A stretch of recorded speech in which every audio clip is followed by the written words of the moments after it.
हाँ तो विद्यार्थी, हम आपको सोशल साइंस का चैप्टर समाप्त किए थे और आज हम अगला चैप्टर आपको क्या करेंगे, आज शुरू करेंगे। कल चैप्टर आपका समाप्त किए थे राजनीतिक दल, पॉलिटिकल पार्टी। उसमें हमने आपको कई चीजें बताए थे। पार्टियां मुख्य रूप से भारत में 2006 तक कितनी पार्टियां थी, तो मुख्य रूप से कितनी पार्टियां थी, 6 थी। बाद में कितनी हो गई, 7 पार्टी वर्तमान में है। ठीक है। आज चलिए, आज हम आपका नया चैप्टर शुरू करें, जिस चैप्टर का नाम है लोकतंत्र के परिणाम। चैप्टर है लोकतंत्र के परिणाम। ठीक है। कोशिश रहेगा कि ये चैप्टर बहुत बड़ा नहीं है और आज ही ये चैप्टर आपका क्या हो जाए, समाप्त हो जाए। ठीक है। लोकतंत्र के परिणाम, outcomes of democracy. Outcomes of democracy.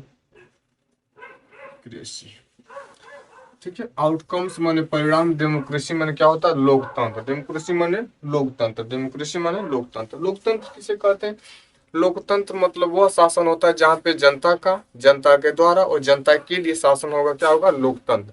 यानी जहाँ पे मुख्य रूप से जनता के द्वारा प्रतिनिधि को चुना जाएगा और जो प्रतिनिधि शासन करेगा वह जनता के लिए ही करेगा और जनता की भलाई के लिए ही करेगा, वो शासन क्या कहलाएगा, लोकतंत्र। हम शुरुआत में ही बता चुके थे कि शासन की प्रणालियां 4 थी। लोकतंत्र था, तानाशाही था, साम्यवादी था और क्या था, राजतंत्र। तो उसमें बताया था लोकतंत्र जनता का, जनता के द्वारा व जनता के लिए शासन कहलाएगा लोकतंत्र। या परिभाषा अब्राहम लिंकन ने दिया था। अब लोकतंत्र के परिणाम चैप्टर में हम पहली हेडिंग देखेंगे, लोकतंत्र के परिणामों का मूल्यांकन। पहला हेडिंग देखेंगे, लोकतंत्र के परिणामों का मूल्यांकन।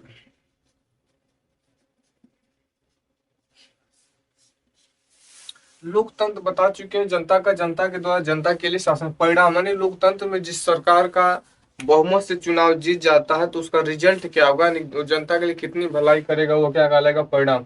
मूल्यांकन का मतलब होता है कि आप कितना बेहतर परिणाम जनता को दे पाए, जनता की भलाई के बारे में कितना सोच पाए, वही कहलाएगा मूल्यांकन। जैसे मूल्यांकन क्या होता है, मान लीजिए हम आपको पढ़ा रहे हैं, अब हम आपको एक चैप्टर समाप्त कर दिए सोशल का, अच्छे मतलब बेहतर से प्रयास करके आपको चैप्टर पढ़ा के समाप्त कर दिए। अब क्या आपको ये समझ आया कि नहीं आया, कैसे हम जानेंगे, जब हम आपसे क्या करेंगे, वार्तालाप करेंगे, जब हम आपसे प्रश्न पूछेंगे, जब आप मेरे प्रश्नों का उत्तर देंगे, जिसका मतलब आपको समझ में आ गया, इसका मतलब मैंने आपसे क्या करा लिया, मूल्यांकन करा लिया, कितने बच्चों को पढ़ाए हुआ सब्जेक्ट से समझ में आ रहा है। तो लोकतंत्र के परिणामों में मूल्यांकन में पहला समझेंगे, लोकतंत्र सरकार का एक रूप है। लोकतंत्र क्या है, लोकतंत्र सरकार का एक रूप है। जो लोकतंत्र में मुख्य सरकार का क्या है, एक रूप है। लोकतंत्र में नागरिक अपने लक्ष्यों को प्राप्त कर सकता है। लोकतंत्र में लोकतंत्र में नागरिक अपने अपने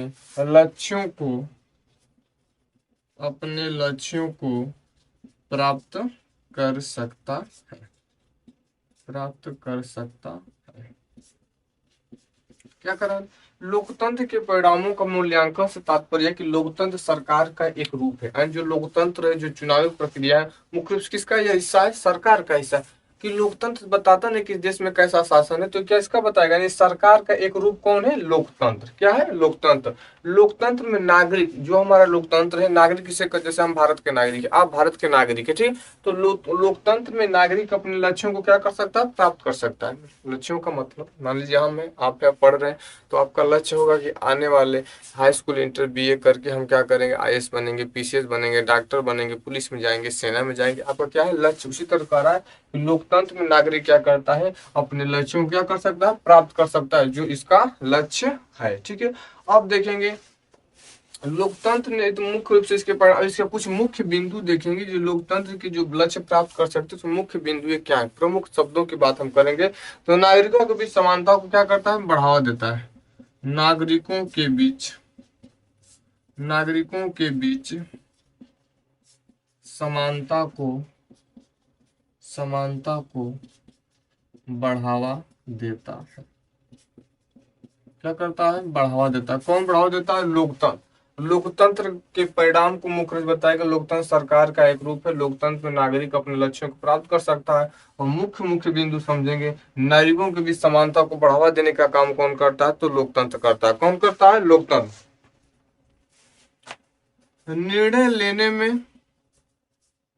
निर्णय का मतलब किसी भी चीज का डिसाइड करना कि ये क्या सही है क्या गलत है।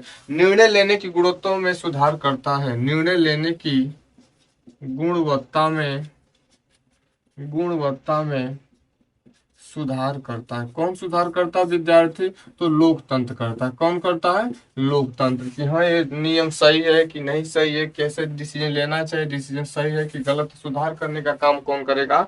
लोकतंत्र करेगा। संघर्ष को हल करने के लिए एक विधि है। संघर्ष को संघर्ष को हल करने की एक विधि संघर्ष को हल करने की एक विधि लोकतंत्र प्रदान करता है। लोकतंत्र प्रदान करता है। ये था लोकतंत्र के परिणामों का मूल्यांकन। मूल्यांकन में 3 बिंदु मुख्य रूप से बताए कि मुख्य मुख्य कौन कौन बिंदु है। तो नागरिकों के बीच समानता को बढ़ावा देने का काम कौन करता है? लोकतंत्र। यही अब चले जाएगा तानाशाही शासन में, तो ऐसा नहीं। तानाशाही शासन में क्या होता है? मुख्य जो सैनिक लोग होते हैं वो राष्ट्रपति बन जाए, प्रधानमंत्री बन जाए, बड़े पदों पे चल जाए, तो वहाँ पे जनता की भलाई के बारे में बात नहीं सोचते हैं। जो उनके मुख्य खास सगे संबंधी उनको बढ़ावा देने का काम करते हैं। लेकिन लोकतंत्र में ऐसा नहीं है। लोकतंत्र में कहा गया है कि नागरिकों के बीच समानता को बढ़ावा। नागरिक किसे कहते हैं? जो भारत में जन्म ले रही है और भारत के क्या कहलाने लगे? नागरिक कहलाने लगे। तो नागरिकों के बीच समानता को बढ़ावा देने का काम कौन हमारा करेगा? लोकतंत्र। कौन करेगा? लोकतंत्र। अगला करा है निर्णय लेने की गुणवत्ता में सुधार करता है। लोकतंत्र में चीजें कही गई कि मान लीजिए कोई भी चीज है, सरकार भी कोई प्रक्रिया चाहे नियम लागू करती है, अगर वो नियम नहीं होता, तो अगर नियम सही नहीं है, योजना सही नहीं, तो लोग उनका क्या करते हैं? विरोध करते हैं। तो सरकार फिर उस योजना को क्या कर देती है? बदल देती है। कहने का मतलब वही चीज है कि निर्णय लेने की गुणवत्ता में सुधार। अगर बाय द वे आपसे कोई निर्णय लेने में गलत हो जा रही है, तो लोकतंत्र में यह अधिकार दिया गया है हमारे संविधान में कि आप निर्णय में क्या कर सकते हैं? सुधार कर सकते हैं। ठीक है। संघर्ष को हल करने की एक विधि क्या कौन एक विधि लोकतंत्र प्रदान कर संघर्ष को हल करने का मतलब क्या है? इसमें कह रहा है कि मुख्य रूप से आप किसी डिसीजन पे फंसे हुए हैं, आपको डिसीजन आने में थोड़ा सा समस्या, आप पढ़ रहे हैं, कोई विषय कंफ्यूजन है आपको, मतलब टीचर पढ़ा रहे हैं, आपको समझ में नहीं आ रहा है, तो कंफ्यूजन बचे कि यार, तो डर होता है ना कि बच्चे कैसे टीचर से पूछें। जैसे टीचर भी कई होते हैं, कोई टीचर आएगा आराम से पढ़ते हैं, एक टीचर ऐसे आते हैं विद्यालय में, फलाना खड़ा हो जो कल यहाँ पढ़ो नहीं आओ था कि ना, डर के मारे खड़ा होगा बेचारा, पढ़ा भी रहेगा तो डरने भूल जाएगा। ठीक है। और उसके बाद टीचर जी क्या करें? ले आओ डंडा, मारेंगे खूब, उनका हाथ क्या हो जाएगा? कंडा। ठीक है। तो ऐसी चीजें। तो मुख्य रूप से कह रहा है कि संघर्ष को अगर मतलब वही एक टीचर होगा, आया समझ में नहीं था, फिर से पूछिए, टीचर बेहतर से आपको बताने का प्रयास करे, अच्छे से बताने समझाने के बावजूद उदाहरण देके बताए तो आपको अच्छा लगेगा। तो वही लोकतंत्र में कहा गया है कि संघर्ष को हल करने की एक विधि कौन प्रदान करता है? लोकतंत्र। किसी भी मसले में आपको कंफ्यूजन है, आपको शंका हो, किसी भी प्रकार का मैटर है, आप दोबारा उनसे क्या कर सकते हैं? पूछ सकते हैं। ये था लोकतंत्र के परिणामों का मूल्यांकन, आपका हेडिंग। ठीक है। अब हम अगली हेडिंग पे चलते हैं विद्यार्थी। ठीक है। लोकतंत्र में परिणाम में बताएंगे। लोकतंत्र मुख्य रूप से सरकार का एक क्या है? रूप है। लोकतंत्र में नागरिक अपने लक्ष्यों को प्राप्त कर सकते हैं। लोकतंत्र समानता को बढ़ावा देता है। निर्णय लेने की गुणवत्ता में भी लोकतंत्र सुधार करता है। संघर्षों को हल करने का भी काम कौन करता है? लोकतंत्र करता है। अब इतना अच्छा से आपको समझ में आ गया होगा। अब हम आगे चलते हैं। ठीक है विद्यार्थी, आप लोग स्क्रीन शॉट लेते रहिए, हम बार बार ना कहें बाबू स्क्रीन शॉट ले लो, बाबू ने स्क्रीन शॉट ले लो। जब तन मन एनजीओ भैली तन देना पर मोबाइल से जैसे खींचे को वैसे खींच लिया लो। ठीक, चलिए आइएगा। अब अगला हेडिंग हम देखेंगे लोकतंत्र के, उसमें राजनीतिक परिणाम। कौन सा परिणाम? राजनीतिक परिणाम। अगली हेडिंग जो मेरी रहेगी वो देखेंगे राजनीतिक परिणाम। राजनीतिक का मतलब मुख्य रूप से क्या होता है? चुनाव। चुनाव के बाद रिजल्ट क्या क्या, अब राजनीतिक परिणाम में हम देखेंगे। राजनीतिक परिणाम में कई मुख्य बिंदु इसमें दिया है आपका। तो लोकतंत्र के राजनीतिक परिणाम, जवाबदेह व उत्तरदायी सरकार। लोकतंत्र के राजनीतिक परिणाम राजनीतिक परिणाम, जवाबदेही व उत्तरदायी सरकार, उत्तरदायी सरकार। इसमें मुख्य चीजें हैं, देखिए लोकतंत्र के परिणाम में देखेंगे जवाबदेही व उत्तरदायी सरकार, ठीक इसके बारे में हम लोग समझेंगे। और एक इसमें क्या, उत्तरदायी सरकार व वैध सरकार। कौन सी सरकार? वैध सरकार। तो राजनीतिक परिणाम में कितने बिंदु को आपको याद करना है? इसमें 3 बिंदु है, जवाबदेही, उत्तरदायी सरकार व वैध सरकार। जवाबदेही, उत्तरदायी व वैध सरकार को हम क्या कह सकते हैं? राजनीतिक परिणाम। राजनीतिक परिणाम में क्या होगा? जवाबदेही सरकार, उत्तरदायी सरकार व वैध सरकार। जवाबदेही सरकार, उत्तरदायी सरकार व वैध सरकार। याद हो गया? लोकतंत्र के परिणाम का क्या बता, राजनीतिक परिणाम में बताइए क्या है? तो जवाबदेही सरकार, उत्तरदायी सरकार और वैध सरकार। जवाबदेही सरकार, उत्तरदायी सरकार और वैध सरकार। याद हुआ? जवाबदेही सरकार, उत्तरदायी सरकार और वैध सरकार। अब हम एक एक पॉइंट समझते चलेंगे। जवाबदेही सरकार, उत्तरदायी सरकार मिटा दें, ठीक है। चल नीचे देख लीजिए, जवाबदेही सरकार क्या होता है, ठीक है। पहले हम देखेंगे जवाबदेही सरकार। जवाबदेही सरकार,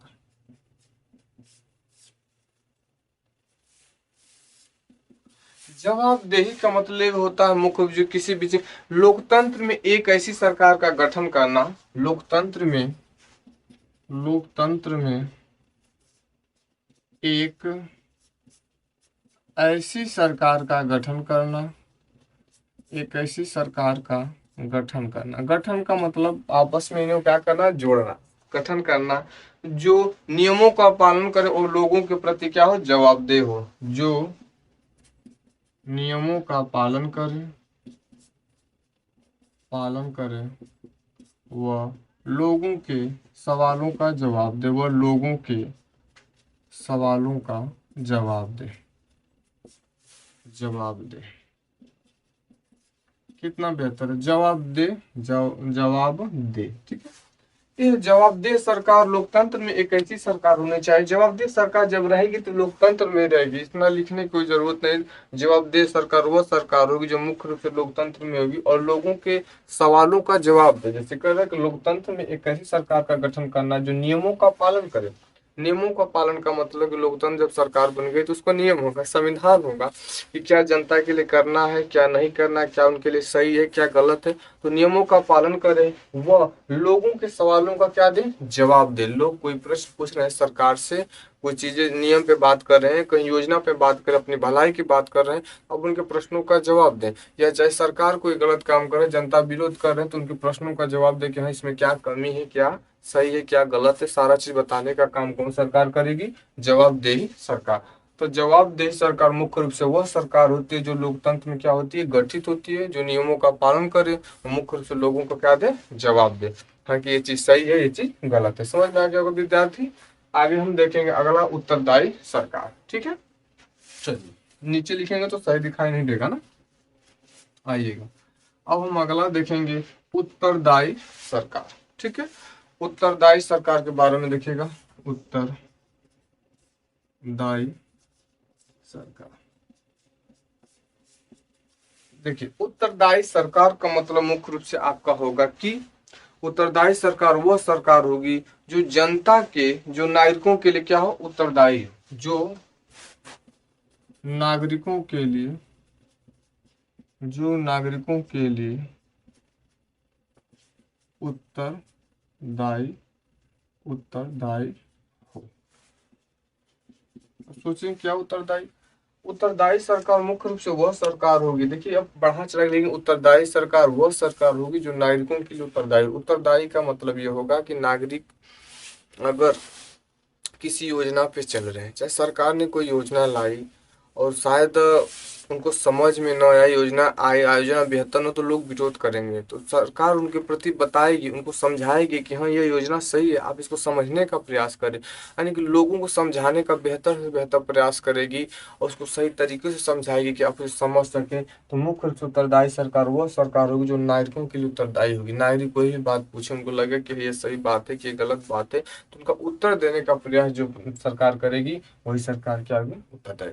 अब सोचें कि जवाबदेही उत्तरदायी में क्या अंतर है। तो जवाबदेही का मतलब जनता नियम बना दे, नियम के फॉलो पे चल रहे हैं। हाँ, अगर नियम का फॉलो सरकार नहीं करे तो जनता उनसे विरोध करे, क्यों नहीं करे, तो आप उनको जवाब देना पड़ेगा। ठीक है, और थोड़ा सा फिर सुधार करना है। उत्तरदायी का मतलब जनता कोई प्रश्न आपसे पूछे तो आप तुरंत बताए कि हाँ यह योजना कैसे है, यह योजना कहाँ गलत है, क्या सही है, ये बेहतर है कि नहीं बेहतर है। आप क्या है, मुख्य रूप से नागरिकों के लिए क्या है, उत्तरदायी आपका कर्तव्य है। क्योंकि नागरिक नहीं आपको चुनकर या तो प्रधानमंत्री बनाए या मुख्यमंत्री बनाए, चाहे राष्ट्रपति का पद आपको अप्रत्यक्ष रूप से दे, लेकिन आप क्या है, सरकार को जनता के प्रति उत्तरदायी होना ही चाहिए। ठीक है, तो दोनों आपको समझ में आ गया होगा। अगला है वैध सरकार। कौन सी सरकार विद्यार्थी, तो वैध सरकार।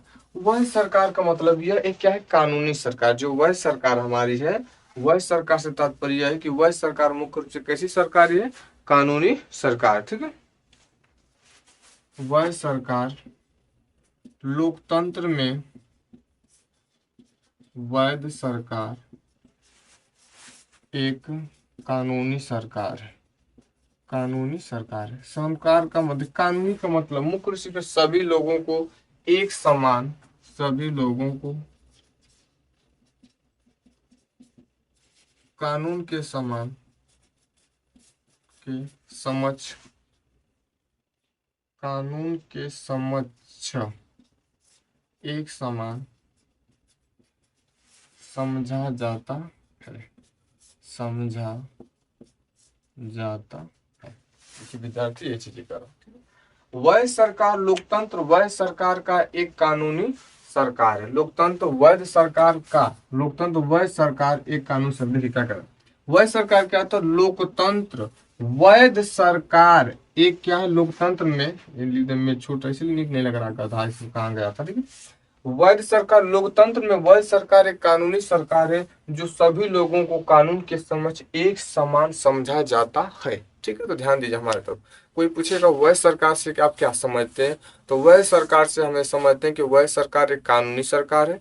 कानूनी का मतलब जो कानून हमारे यहाँ होता है, जो कानून अंधा होता है, जो सिपाही होते हैं, दरोगा होते हैं, कानून के होते हैं ना, कानून के तहत आप कोई कितना किसी का मर्डर कर दिए, किसी का डकैती कर दे, किसी का चोरी कर दे, तो कानून धारा लगाते हैं, इस धारा के अंतर्गत जेल में जाएंगे, चाहे आपका फिर बाद में बेल मिल जाएगा, कोर्ट में जाएंगे। तो मुख्य रूप से वैध सरकार एक कानूनी सरकार है और कानून में सभी लोगों को एक समान समझा जाता है। आपको समझ में आ गया, तो वैध सरकार एक प्रकार का कानूनी सरकार है जो कानून के समक्ष सभी लोग एक समान रूप से हैं। ठीक है, आइएगा तो हम अगला टॉपिक पे चलते हैं। तीनों टॉपिक आपको कर दिए हैं क्लियर, समझ में आ गया होगा विद्यार्थी।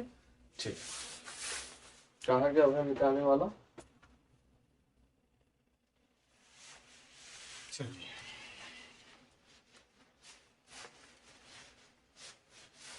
अगला हम देखेंगे हेडिंग आर्थिक परिणाम। अगली हेडिंग है आर्थिक परिणाम। अभी हमने आपको बताया राजनीतिक परिणाम। कौन सा परिणाम बताया, राजनीतिक परिणाम। राजनीतिक परिणाम हमने आपको बताया, और राजनीतिक परिणाम में कितनी बातों को हम बात की, जवाबदेही सरकार, उत्तरदायी सरकार और वैध सरकार। बताएंगे जवाबदेही का मतलब आप जनता के प्रति जब कोई प्रश्न जनता पूछ रही तो आपको जवाब देना है। उत्तरदायी का मतलब है जनता से कोई गलती हो रही है, चाहे जनता में कहीं कमी है आपके नियम में, तो जनता को आपको उत्तर देना पड़ेगा, उनके प्रश्नों को उत्तर देना पड़ेगा कि कहाँ से कमी है, कैसे सही होगा। जनता को समझाने का काम आपका है। ये कैसा है, उत्तरदायी सरकार। वह सरकार एक प्रकार का कानूनी सरकार है जिसमें सभी लोगों को एक समान अधिकार है। अब देखिए आर्थिक परिणाम, उसी प्रकार से तीन बिंदु को हम समझेंगे, आर्थिक विकास और गरीबी। आर्थिक विकास,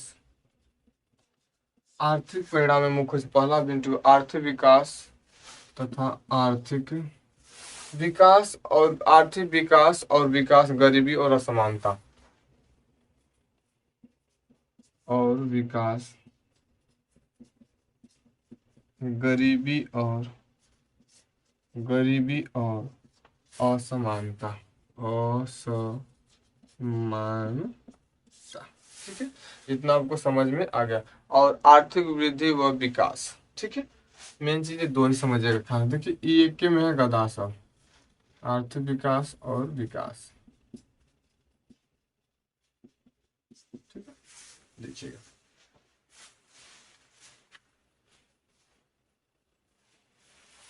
दोनों पॉइंट समझिएगा ध्यान से। आर्थिक परिणाम में हमें दो चीज को समझना है।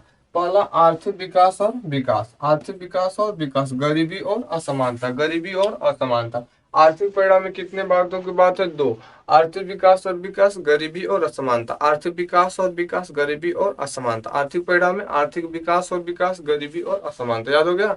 आर्थिक परिणाम में आर्थिक विकास और विकास, गरीबी और असमानता। आर्थिक परिणाम में आर्थिक विकास और विकास, गरीबी और असमानता, गरीबी और असमानता। चलिए हम पहला पॉइंट को समझेंगे, आर्थिक विकास और विकास। ठीक है, आइएगा। आर्थिक विकास और विकास,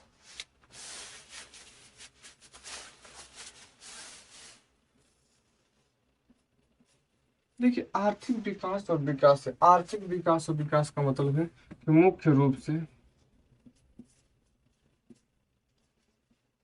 प्रत्येक देशों में एक जैसी आर्थिक स्थिति, आर्थिक स्थिति नहीं है। दूसरा, कुछ देश, कुछ देश अर्थव्यवस्था से, अर्थव्यवस्था में संपन्न है, संपन्न है, तथा कुछ देश असंपन्न है, असंपन्न है। दूसरा ना लिख लें बाबू, ठीक है। देखिए आर्थिक विकास और विकास में हमने बताया कि मुख्य रूप से प्रत्येक देशों में एक प्रकार की आर्थिक व्यवस्थाएं नहीं है। मुख्य रूप से प्रत्येक देशों में एक जैसी आर्थिक स्थिति नहीं। सब पर आर्थिक स्थिति क्या होता है? आर्थिक स्थिति का मतलब मुख्य रूप से जब हम बात करें तो पैसे की कंडीशन की बात हम करें कि हर देश में अर्थव्यवस्था बेहतर नहीं, कहीं भी बहुत ज्यादा गरीबी है तो कहीं ठीक ठाक कंडीशन है, कहीं अच्छे खासे गरीब नहीं पाए जाते, कहीं ठीक ठाक गरीब पाए जाते। तो हर देश में एक प्रकार की पैसे रुपए की कंडीशन है। अर्थव्यवस्था से नहीं, खाली पैसे की बात करें मतलब जब पैसे आपके पास है तो कारखाने भी बेहतर होंगे, आपके मजदूर भी वहाँ के बेहतर गुणवत्ता वाले होंगे, अच्छा इनकम कमाते होंगे, अच्छी जमीनें होंगी। और मुख्य रूप से हर एक देशों में आर्थिक स्थिति एक समान नहीं है। कुछ देश ऐसे हैं जो अर्थव्यवस्था में बहुत बेहतर, जैसे अमेरिका हो गया, रूस हो गया, ब्रिटेन हो गया। इन देशों की कंडीशन क्या है? बेहतर। वहाँ की अर्थव्यवस्था, वहाँ पैसे की कहीं कमी नहीं है, नहीं वहाँ की जमीन, जमीन भी पर्याप्त मात्रा में है वहाँ पे, बेहतर मात्रा में साइंस के क्षेत्र में भी है, या साइंस की क्षेत्र बात करें, कला के क्षेत्र, यानी हर एक तरह से कुछ देश क्या है बेहतर। लेकिन कुछ ऐसे देश है जहाँ की आर्थिक स्थिति बहुत क्या है, यानी कि कुछ देश में अर्थव्यवस्था में संपन्न है, यानी कि वहाँ की आर्थिक स्थिति बेहतर है, पैसे रुपये की कमी नहीं, लेकिन कुछ देशों में असफलता है। आज भी देखेंगे पाकिस्तान गरीब देश में आ जाएगा। गरीब देश में आने का मतलब वहाँ की अर्थव्यवस्था सही नहीं, बहुत ज़्यादा लोगों को झेलना पड़ता है। अभी अपने ही देश में अर्थव्यवस्था बहुत बेहतर नहीं है, बांग्लादेश की अर्थव्यवस्था बेहतर नहीं। अभी जल्दी देखे थे श्रीलंका की अर्थव्यवस्था इतनी खराब हो गई थी वहाँ पे कि एक ही घर के लगभग 45 सदस्य पूरे कहा जाए तो पूरे देश पे शासन करने का काम किया करते, ये कर रहे थे। तो बाद में जनता ने उनका विरोध किया, उनको गद्दी से हटा दिया गया। महिंद्रा राजपक्षे शायद वर्तमान में उनके, वो लोग शासन बहुत बेकार ढंग से चलाते, पर वंशवाद परिवार था, जो आपको अगले टॉपिक में हम बताए थे पीछे वाले चैप्टर में। ठीक है, तो ये चीजें, कुछ देश में अर्थव्यवस्था संपन्न है तथा कुछ देश में अर्थव्यवस्था असंपन्न है। ठीक है, आगे आपको समझ में इस, ठीक है। तानाशाही और लोकतांत्रिक शासन के मध्य आर्थिक विकास की दर में अंतर पाया जाता है। तानाशाही और लोकतांत्रिक, लोकतांत्रिक, आप लोग बताएंगे तानाशाही किसे कहेंगे? जहाँ पे कैसा शासन है, जल्दी बताइए हमारे विद्यार्थी। तानाशाही और लोकतंत्र शासन के मध्य, शासन के मध्य अर्थव्यवस्था, किस व्यवस्था में बाबू? आर्थिक विकास की दर में अंतर पाया जाता है। आर्थिक, आर्थिक विकास की दर में अंतर पाया जाता है।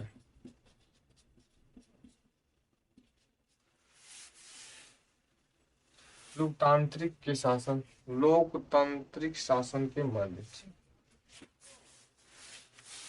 हाँ जी, लोकतांत्रिक शासन के माध्यम से, ये तीन पॉइंट। आर्थिक विकास और विकास में हम समझे कि मुख्य रूप से तीन पॉइंट, ठीक है।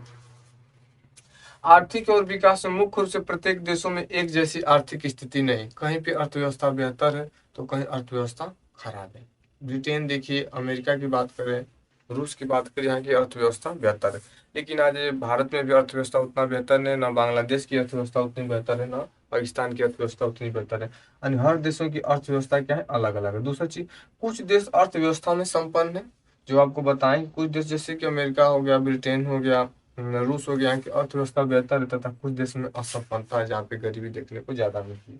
तानाशाही और लोकतांत्रिक शासन के मध्य आर्थिक विकास की दर में अंतर पाया जाता है। कहने के बाद जहाँ पे लोकतंत्र शासन पद्धति है वहाँ और तानाशाही पद्धति में अंतर, क्योंकि तानाशाही पद्धति में मुख्य रूप से सैनिकों का शासन होता है और लोकतंत्र में जनता के द्वारा। क्योंकि तानाशाही में क्या करेंगे, जो सैनिक लोग हैं मुख्य रूप से अपने यहाँ अर्थव्यवस्था को बेहतर बनाएंगे, टेक्नोलॉजी ज्यादा होगी, परमाणु बम ज्यादा। जिस तानाशाही जो हम बात करें, उत्तर कोरिया का जो राष्ट्रपति किम जोंग है, वहाँ पे क्या तानाशाही शासन है, वहाँ पे बहुत ज्यादा परमाणु बम बनाया गया है। लेकिन अपने देश की बात करें, हम अपने देश में तो यहाँ लोकतंत्र है, लेकिन हमारे यहाँ उतने परमाणु बम नहीं जितना उसके पास है। क्यों? कि वहाँ पे वो जनता के बारे में उतना बेहतर नहीं सोचते हैं लोग, बस कितना से ज्यादा परमाणु बम बना ले, मशीनें बना ले, लड़ाई वाली तोपे बना ले, ये चीजें जनता की भलाई के बारे में। लेकिन हमारे देश में क्या है कि जनता को हमें लेकर चलना है।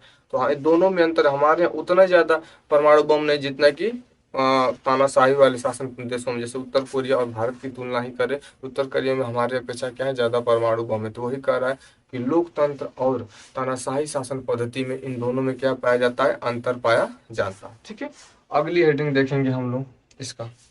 चलिए मिटाते। ठीक, इसकी हेडिंग अगली है, समानता और गरीबी में कमी। समानता और गरीबी में कमी, ठीक है। पहले गरीबी और समानता, गरीबी और असमानता, गरीबी और असमानता। देखिए, गरीबी और असमानता की चीजें वही कह रहा है बुक में सारा, कि हर देश में अलग अलग प्रकार की गरीबी, जैसे कि गरीबी और असमानता से आप समझते हैं, गरीबी का मतलब, गरीबी एक ऐसी चीज है, अगर जिस घर में कुछ ऐसी कंडीशन आ जाती है कि लोग रोज का रोज काम करते हैं और रोज रात को एक बार सोचना पड़ता है, अगर मजदूर काम करने के लिए नहीं गए, चाहे हमारे पिताजी हो या आपके पिताजी, कंडीशन ऐसी आ जाती है कि आदमी जाता है काम करने, काम ना मिल पाए तो शायद रात को उसके घर चूल्हा नहीं जल पाता। तो ये चीज़ें गरीबी है। असमानता से मतलब गरीबी का मुख्य तात्पर्य यह है कि हर देश में एक प्रकार के लोग नहीं है, हर प्रकार में कहीं लोग संपूर्ण रूप से खा पी रहे हैं तो कहीं देशों में बहुत ज़्यादा गरीबी है।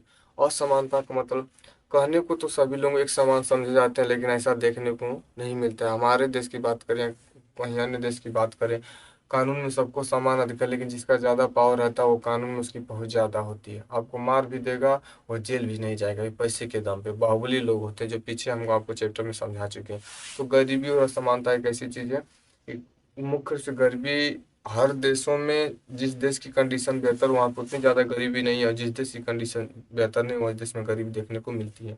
असमानता से तात्पर्य यह है कि असमानता में मतलब सभी जातीयता में भेदभाव की जाती है, धर्मों में भेद भी सभी लोग एक समान रूप से नहीं है। कहने को कानून में समानता कहा गया है, लेकिन आप देखेंगे जिनके पास पैसे, जिनके पास शक्ति, जिनके पास पावर है और जिनके पास पावर नहीं है, उन दोनों में बहुत ही क्या है, असमानता देखने को मिलता है। ठीक है, बांग्लादेश में आबादी का आधा हिस्सा गरीबी जीवन में निर्वाह करता है। इसमें मुख्य रूप से बांग्लादेश का आधा हिस्सा गरीबी में जीवन बिताता है। किसमें जीवन बिताता है हमारे प्यारे बच्चों?